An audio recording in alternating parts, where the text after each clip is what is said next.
यीशु मसीह के विषय में हम पढ़ रहे हैं। मत्ती की किताब उसका 1 अध्याय और 18 वचन। यीशु मसीह का जन्म इस प्रकार से हुआ कि जब उसकी माता मरियम की मंगनी यूसुफ के साथ हो गई तो उनके इकट्ठा होने से पहले ही वह पवित्र आत्मा की ओर से गर्भवती पाई गई। अतः उसके पति यूसुफ ने, जो धर्मी था और उसे बदनाम करना नहीं चाहता था, उसे चुपके से त्याग देने का विचार किया। आमीन। इस वचन को हम पहले अध्ययन करें कि जब उसकी मंगनी यूसुफ के साथ हुई, उनके शादी से पहले, इकट्ठा होने से पहले गर्भवती पाई गई वो स्त्री, वो लड़की जिसके साथ उसकी शादी हुई, वो एक धर्मी इंसान, परमेश्वर का भय मानने वाला, सच में धर्मी वहां पे फरीसी, सदूकी या यहूदी बहुत थे। सच में जिसको धर्मी कहा जाता है वो ये परख थी। अगर वो फरीसियों की तरह धर्मी होता तो मरियम को पकड़ करके कहाँ लेके जाता है पता है आपको? क्या होना चाहिए था मरियम के साथ? कोई भी जानता हो? पत्थरवा। हालेलुया। क्या होना चाहिए था? पत्थरवा। व्यवस्था विवरण 22 अध्याय और 23 और 24 वचन में लिखा हुआ है, जो स्त्री किसी और पुरुष के साथ कुकर्म करती पकड़ी जाए तो उसे पत्थरवा करके मार दिया जाए। ये कानून था, ये व्यवस्था थी जो मूसा ने ठहराई थी। और मरियम कुंवारी गर्भवती थी तो व्यवस्था के अनुसार मरियम को मार देना चाहिए था उसी समय पत्थरवा करके। पर यूसुफ, वचन कहता है, वो धर्मी इंसान ठहरा जो उसे बदनाम नहीं करना चाहता था। उसे पता था ये किसी की बेटी है, मारी जाएगी। चुपके से छोड़ देने का मन कहा कि इसका जो लहू है वो मेरे सर पे ना आए और मैं पीछा छुड़ा लेता हूँ। चुपके से उसे छोड़ना चाहा, पर परमेश्वर का दूत उसे आकर के कहा कि हे यूसुफ, मत डर, इसके गर्भ में जो पल रहा है वो किसकी ओर से है? सर्वशक्तिमान परमेश्वर की ओर से। हालेलुया। वो दूत उससे कब बात कर पाया? मरियम तो पवित्र है, उसको तो चुना है परमेश्वर ने, क्योंकि उसकी तो भविष्यवाणी है। पर यूसुफ को आवाज कब आई? जब उसका जीवन आवाज सुनने के लायक था, जब वो परमेश्वर की आवाज को सुन पाया, तब दूत ने आकर के उससे कहा, मत डर, इसको अपने यहाँ ले आ। और वो मरियम को अपने घर ले आया। तो वहाँ के कल्चर के विषय में मैं बता दूं, अगर आपको नहीं पता तो व्यवस्था विवरण को पढ़ लेना। लिखा हुआ है कि जब यहूदियों में किसी लड़की की शादी की जाती थी तो 1 साल पहले शादी होने के बाद लड़की अपने मायके घर में रहा करती थी और लड़का अपने माँ बाप के घर रहा करता। यद्यपि वो पत्नी और पति होते थे पर उनका मिलन नहीं होता था। वो इसलिए होता था कि वो जांच और परखे जाएं। 1 साल के दौरान अगर वो लड़की किसी कारणवश गर्भवती पाई जाती है तो पत्थरवा करके मार दी जाएगी। अगर वो पवित्र ठहरती है तो 1 साल के बाद वो अपने घर ला करके उसे पत्नी कर लेगा। ये कानून था। और उस दौरान यूसुफ की मंगनी जब मरियम के साथ हो गई तो ये वो समय चल रहा था जब उसकी पवित्रताई को परखा जाना था। ये वो समय चल रहा था और उस समय के दौरान परमेश्वर ने उस परीक्षा में उसे वो गर्भ दिया कि तू धन्य सब नारियों में ठहरेगी। हालेलुया। उस समय के दौरान, ये बार बार मैं नहीं बताऊंगा, प्रभु यीशु के जन्म के विषय में ये गहरी बातें हैं जो हम गहराई से जान सकते हैं। ये तब ठहराया गया जब वो इस पीरियड में चल रहे थे कि 1 साल पूरा होने वाला, और यूसुफ को जब पता चला कि तेरा समय भी पूरा हो गया और ये गर्भवती भी है और तुझे परमेश्वर ने बताया है, उसके दूत ने बताया, तो ये सत्य है। और उसने बगैर जांचे परखे विश्वास किया कि जो मुझे बताया गया वो सत्य है, और अपने घर वो ले आया। हालेलुया। क्योंकि उसे कैसे पता चला कि जो दूत कह रहा है वो सच है? इसका एक कारण था, वो धर्मी था। और वो धर्मी कैसे ठहरा? क्या कोई बताएगा वो धर्मी कैसे ठहरा? व्यवस्था को पढ़ने वाला इंसान था, परमेश्वर के वचनों का अध्ययन करने वाला इंसान था।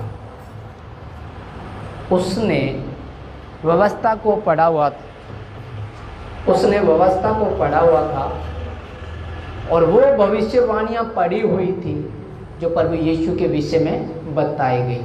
हालेलुया।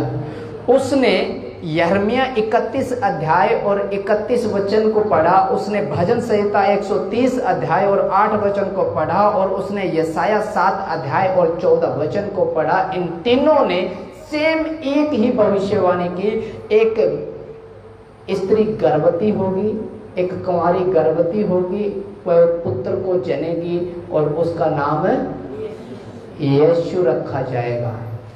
एक ने यीशु कहा, एक ने इमानुएल कहा, लेकिन ग्रीक भाषा के अंदर जो इसका मतलब है वो यही है, उद्धार करने वाला। हालेलुया। हम किसी भी, चाहे यहोशुआ बोले, जीसस बोले, यीशु बोले, इमानुएल बोले, लेकिन जो अर्थ निकल के आएगा उसका एक ही अर्थ है, उद्धार करने वाला। हालेलुया।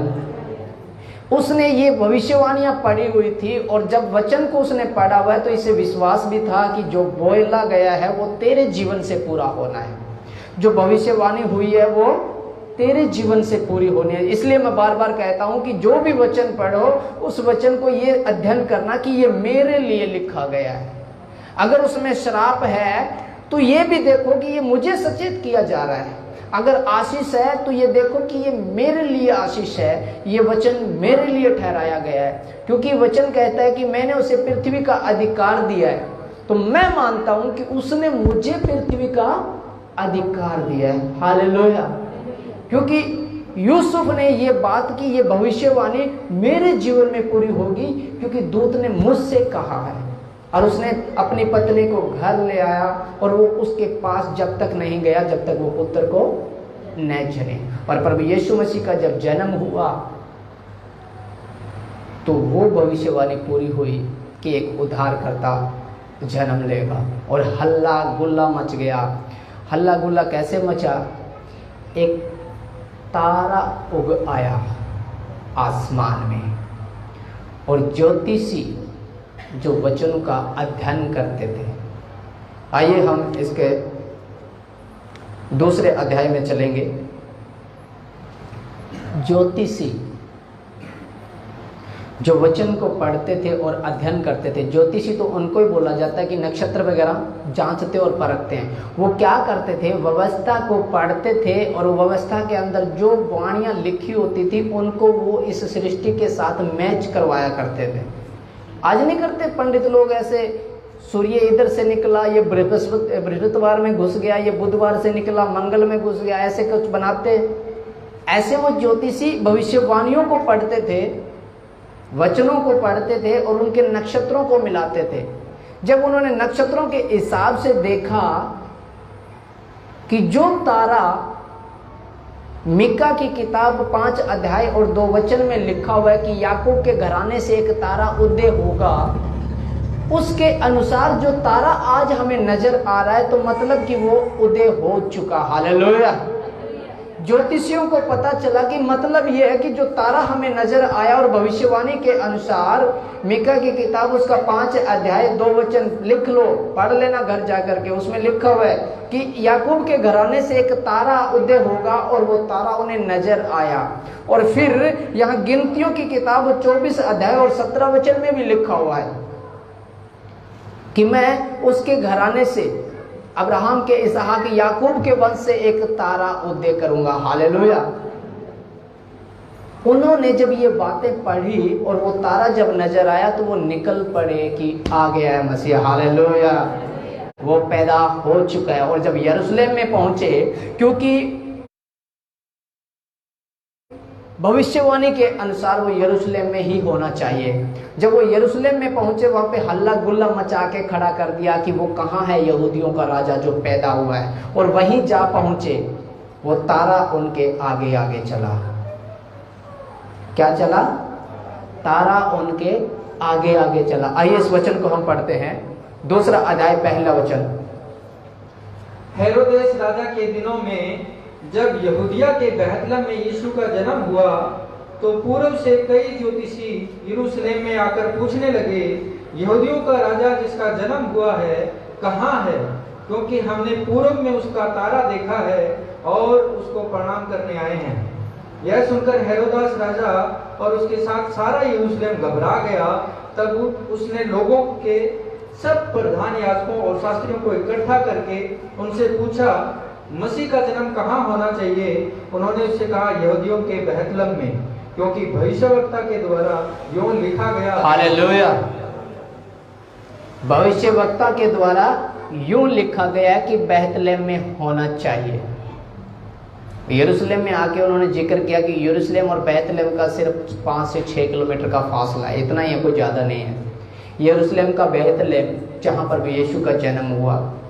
पर यरूशलेम जो एक उस समय भी और आज भी एक राजधानी का रूप है, एक बहुत बड़ा राजा लोग वहीं से राज्य करते थे। उस समय हेरोदेस नाम का, हेरोदेस किसी मनुष्य का नाम नहीं है, मैं फिर बता दूं, क्योंकि ये हेरोदेस अब भी है और ये हेरोदेस अंत तक हमें मिलेगा।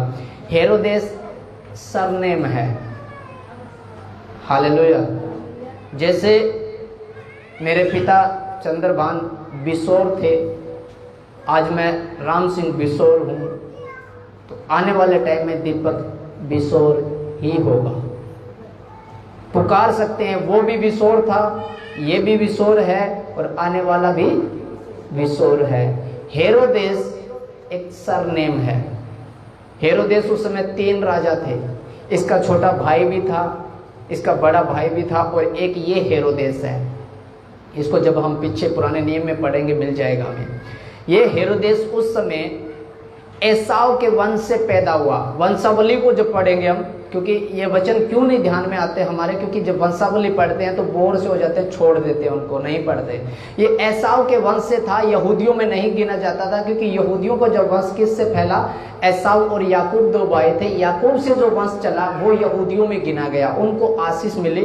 एसाव को आशीष नहीं मिली हुई थी। और एसाव के वंश से हेरोदेस और रोमन जो लोग थे, उस समय रोम के अधीनता में लोग जी रहे थे। रोम जो देश है उसने उनको कब्जे में किया हुआ था, तो ये रोम की तरफ से राजा ठहरा हुआ था। तो यहूदी इसको राजा नहीं मानते थे, लेकिन मजबूरियां थी कि इसके चुंगल में अगर हम पे अगर कोई बाहर से कोई राज कर रहा है, हम नहीं चाहते फिर भी राज कर रहा है क्योंकि उसके पास ताकत है, तो लोग इसको मानते नहीं थे पर इसकी अधीनता में जी रहे थे। इन्हें जब पता चला कि हमारा राजा पैदा हो गया यहूदियों में से, तो हेरोदेस घबरा गया कि अगर इनमें कोई राजा पैदा हो गया तो मेरा राज्य का अंत हो जाएगा। इसलिए हेरोदेस में हड़बड़ी मच गई और हेरोदेस ने ज्योतिषियों को, पंडितियों को, सबको बुलाया। बुला करके कहा, पता करो वो कहाँ पैदा हुआ है। तो जिन ज्योतिषियों ने देखा वो तारा, उन्हें बुलाया गया और उसने पूछा, तारा ठीक किस समय दिखाई दिया? हालेलुया। पढ़िए इस वचन को यहीं से फिर से आगे 4 वचन से। तब उसने लोगों के सब प्रधान याजकों और शास्त्रियों को इकट्ठा करके उनसे पूछा, मसीह का जन्म कहाँ होना चाहिए? उन्होंने उससे कहा, यहूदियों के बेथलेहम में, क्योंकि भविष्यवक्ता के द्वारा यूं लिखा गया है, हे बेथलेहम, तू जो यहूदा के प्रदेश में है, तू किसी भी रीति से यहूदा के अधिकारियों में सबसे छोटा नहीं, क्योंकि तुझ में से एक अधिपति निकलेगा जो मेरी प्रजा इजराइल की रखवाली करेगा। हालेलुया। आगे पढ़िए। तब हेरोदेस ने ज्योतियों को चुपके से बुलाकर उनसे पूछा कि तारा ठीक किस समय दिखाई दिया था। हालेलुया। अब इसको 9 वचन को 9 वचन को पढ़े। वे राजा की बात सुनकर चले गए और जो तारा उन्होंने पूर्व में देखा था वह उनके आगे आगे चला और जहां बालक था उस जगह के ऊपर पहुंचकर ठहर गया। Hallelujah, hallelujah. ये वचन मैंने क्यों पढ़ा है, अब मैं आपको इस वचन को समझाने की कोशिश करूंगा। ज्योतिषियों को वचन के अनुसार ये तो पता चल गया कि उद्धार करने वाले का जन्म हो गया है, पर उनकी अगुवाई जो कर रहा था वो परमेश्वर की ओर से वो तारा जो ठहराया गया, एक चिन्ह जो ठहराया गया, वो अगुवाई कर रहा था। ज्योतिषियों को नहीं पता था वो कहाँ है। उनकी अगुवाई जो कर रहा था, उनको जो रास्ता दिखा रहा था वो तारा दिखा रहा था।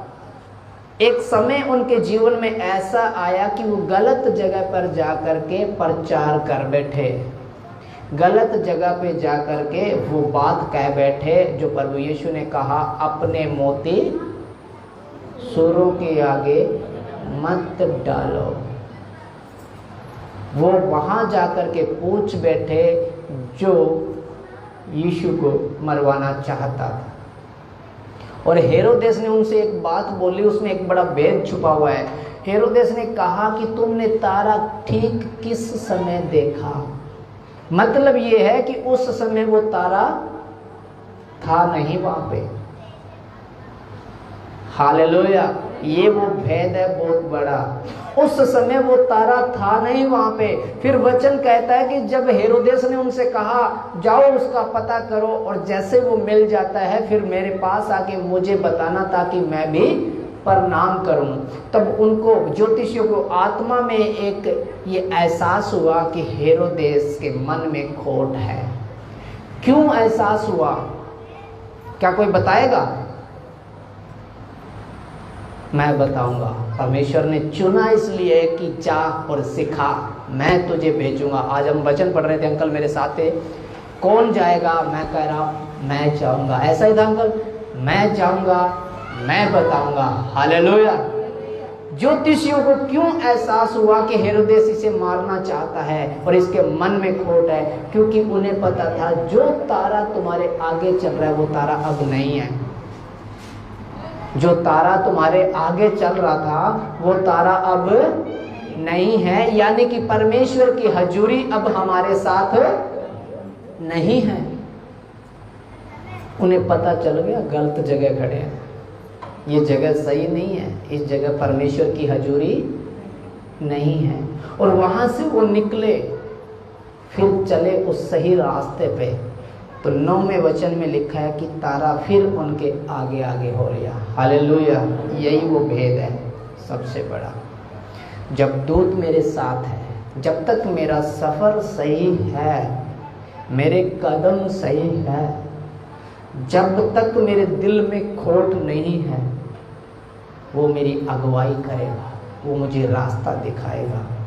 और जिस दिन मैं गलत जगह पे खड़ा हो गया ठट्ठा करने वालों में, मैं प्रचार वहाँ कर रहा हूँ जहाँ कोई महत्व ही नहीं है, मैं अपने मोती वहाँ डाल रहा हूँ जो पाँव में रोंद डालेंगे, तो अगुवाई नहीं होगी वहाँ पे, वो तारा गायब हो जाएगा। हम सोचते हैं कि परमेश्वर ने वादा किया मुझसे, मैं न छोड़ूंगा और न त्यागूंगा। इसका महत्व समझते हैं हम? न छोड़ूंगा न त्यागूंगा, ये मतलब नहीं है कि वो हमें छोड़ेगा नहीं, इसका ये मतलब भी है कि वो छोड़ेगा भी नहीं।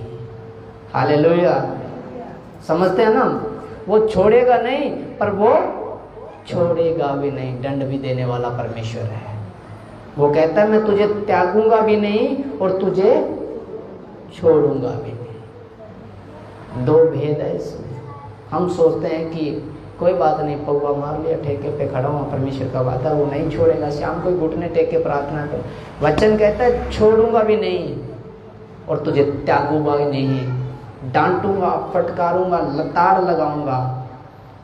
क्योंकि कल मैं वचन पढ़ रहा था, आयुब कहता है कि वही तो घाव देता है और वही पट्टी भी करता है। हालेलुया। उसी की अगुवाई हमारे साथ होती है और वो हमारी अगुवाई छीन भी लेता है। वही है जो हमें आशीर्वाद भी देता है और वही है जो हमें श्राप भी देता है। वही है जो हंसाता भी है और वही है जो रुलाता भी है। हम हंसने वालों में खड़े हैं या रोने वालों में खड़े हैं, फैसला हमारे हाथ में है। ज्योतिषियों ने हल्ला गुल्ला न मचाया होता, ज्योतिषियों ने हेरोदेस के पास जाके चौड़ा हो गया से ना बोला होता कि यहूदियों का राजा पैदा हो गया है, तो शायद वो हजूरी उस समय उनके सर से ना हटते। पर वो कहाँ जाके प्रचार कर बैठे, वो जाकर के उस राजा से जो उसका विरोधी है उस वंश में जाकर के आज हमें ये डिसाइड करना है, मैं मसीह में हूँ, परमेश्वर मेरी अगुवाई करता है और मेरे रिश्तेदारी में जागरण है, मैं जाके टल्ले भी वही खुड़का रहा हूँ, है ना। क्या परमेश्वर साथ होगा? क्या हजूरी होगी? ज्योति अंधकार में चमकती है। एक ही चीज़ रह सकती है, या तो अंधकार और या ज्योति, दोनों साथ नहीं रहेंगे। या तो बल्ब बंद कर दो, अंधकार दिखाई देगा, अगर बल्ब जलेगा तो अंधकार दिखाई नहीं देगा। सच में अगर परमेश्वर के साथ हो और उसकी अगुवाई चाहते हो तो वो हर एक कदम हमें रोकना पड़ेगा जो परमेश्वर की महिमा के लिए नहीं उठता। वो हर एक जुबान हमें काटनी पड़ेगी जो उसकी महिमा नहीं करता। वो हर एक काम हमें छोड़ना पड़ेगा जो उसकी महिमा नहीं करता। सकरा है वह मारक। हमें डिसाइड करना है, हमें फैसला करना है कि हम सच में परमेश्वर के पीछे हैं या हम दुचिता जीवन जी रहे हैं। मेरे पास कल सिरसा से एक फ़ोन आया था, नया व्यक्ति था और मैं ढाबी पहुंचा हुआ था। पहले सबसे पहले परमेश्वर का धन्यवाद करते हैं कि बहन शर्मिला हमारे बीच में हैं। कल इन्होंने मुझे कॉल किया कि शायद मेरी जो हालात है मैं भवन में नहीं आ पाऊंगी। मगर परमेश्वर नहीं चाहता कि आप भवन में न आओ, ये आप अपनी ओर से बोल रहे हो। इन्होंने कॉल किया, मैं मम्मी को लेके ढाबी पहुंचा, प्रार्थना करके आए। जब इनकी हालात ये उठ भी नहीं पा रहे थे, प्रार्थना की गई, वचन बताया, थोड़ा सा हौसला बना। उसी समय खड़े हुए नहाने के लिए चले गए। सुबह कॉल की कि मैं ठीक हूँ, अपनी मर्जी से चल पा रही हूँ, आज मैं हालेलुया। परमेश्वर की हजूरी, उसकी महिमा कब होगी? जब हमारा उठना बैठना चलना फिरना। आज ये वचन, इस वचन को मैं 3 दिन लगातार एक्सप्लेन नहीं कर पाऊंगा। 3 दिन लगातार बोलूं तो मैं ये दूसरा अध्याय पूरा बता ही नहीं पाऊंगा। उसका जो जन्म है प्रभु यीशु मसीह का, इसको हम कंटिन्यू रखेंगे। अद्भुत रीति से जन्म है इसका, जिससे हमें पता चलता है कि सर्वशक्तिमान परमेश्वर, क्योंकि एक जगह एक ऐसी घटना घटी, परमेश्वर ने मूसा से कहा कि तू आ और मैं तुझे भेजता हूँ अपने लोगों को गुलामी से निकालने के लिए। तो मूसा ने परमेश्वर से सवाल किया, अगर उन्होंने मुझसे पूछा कि किसने तुझे भेजा तो मैं क्या बताऊंगा? तो परमेश्वर ने कहा, मैं हूँ सो हूँ। हालेलुया। उनको जाके बोलना कि जो मैं हूं उसने मुझे भेजा है। क्या कहा? जो मैं हूं उसने मुझे भेजा है, मेरा नाम यही है। हालेलुया। फिर नए नियम में जब हम आ जाते हैं, प्रभु यीशु मसीह का जब जन्म हो जाता है और वही अगुवाई प्रभु यीशु मसीह जब गुलामी से निकालने की कोशिश करते हैं, तभी इसमें फरीसियों ने, शास्त्रियों ने पूछा कि क्या तू हमारे पिता अब्राहम से भी बड़ा है जो तू ये बातें बोल रहा है कि परमेश्वर का आत्मा मुझ पे और आज ये पूरा हुआ? क्या तू हमारे पिता अब्राहम से भी बड़ा है? तो प्रभु यीशु ने वहां एक बात बोली, इससे पहले कि तुम्हारा पिता अब्राहम था मैं हूं। हालेलुया। ये नहीं कहा कि मैं था, ये नहीं कहा कि मैं था उससे पहले। इससे पहले कि तुम्हारा पिता अब्राहम था मैं हूं। और यही वचन हम आगे इसको कंटिन्यू रखेंगे कि कब कब प्रभु यीशु आए इस पृथ्वी पे, क्योंकि एक वचन में लिखा हुआ है उसका आना, इब्रानियों की पुस्तक में मैंने पढ़ा था, वो ढूंढ के बताऊंगा मैं, उसका आना अद्भुत रीति से है, वो बहुत बार आता ही रहे, प्राचीन काल से उसका निकलना जारी था। ये शायद मिका नहीं बोला था कि प्राचीन काल से उसका निकलना जारी है और वो उदय होगा। वो तारा प्राचीन काल से निकलता आया है और वो उदय होगा और सो हुआ। हम इसके जन्म को एक अद्भुत रीति से जो जन्म हुआ है इसको हम कंटिन्यू रखेंगे। समय थोड़ा है इसलिए इसको एक्सप्लेन नहीं कर पाएंगे और वचन अधूरा वचन जो है हमें अधूरे ज्ञान की ओर लेके जाता है। पर आज जो वचन हमने सीखा है, मैं एक बार फिर रिपीट कर देता हूँ, आज जो वचन हमने सीखा है, क्या हम चाहते हैं कि तारा आगे आगे चले? कितने लोग चाहते हैं कि अगुवाई आगे आगे हो? कितने लोग चाहते हैं परमेश्वर हमारी अगुवाई करे? ये डिसाइड करना है कि हमारा कदम कोई ऐसा ना हो जो वचन के अनुसार नहीं है। अगर हमने परमेश्वर को अपना उद्धारकर्ता माना है, अगर हम परमेश्वर की अधीनता में हैं, तो सिर्फ और सिर्फ परमेश्वर ही हमारा उद्धार करता है। क्योंकि मैंने एक वचन में पढ़ा था, यशाया में भी पढ़ा था, यशाया कहता है कि यद्यपि हमारा पिता अब्राहम हमें ग्रहण नहीं करता, यद्यपि इज़राइल हमें नहीं पहचानता, पर तू हमारा पिता है। चाहे भी अब्राहम का मतलब क्या है कि वो अभिषिक्त इंसान है, उसको वो चुना हुआ, परमेश्वर का चुना हुआ जन है, वो हमें नहीं ग्रहण करता। इज़राइल हमें नहीं पहचानता, इज़राइल का मतलब है उसकी आशीषें हमें नहीं मिल रही, परमेश्वर की हजूरी हमें नहीं मिल रही, आशीषें चंगाइयाँ हमें नहीं मिल रही। फिर भी यशाया कहता है तो भी तू हमारा पिता है। चंगा करने वाला परमेश्वर नहीं चाहिए, उद्धार करने वाला परमेश्वर चाहिए। जब हमारा उद्धार होगा तो चंगाइयाँ तो पीछे दौड़ती आएगी। हालेलुया। जब एक एमएलए जीत जाता है तो फिर उसके पास पावर जो होती है, क्या पावर का कोई महत्व होता है? उसका जीतना ही इस बात की गवाही है कि उसमें पावर है। हालेलुया।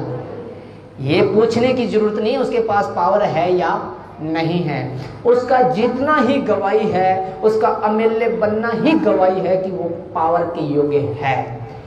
अगर हमारा उद्धार करने वाला हमारे साथ है तो इस बात की गवाही है कि चंगाई तो हमारी ही है, किसी दूसरे की चंगाई नहीं है। वो चंगा किसको करेगा? अपने लोगों को करेगा। और जब वो हमारे साथ है तो चंगाई, बरकतें, आशीषें सब हमारी है, पर जरूरी है उसकी अगुवाई।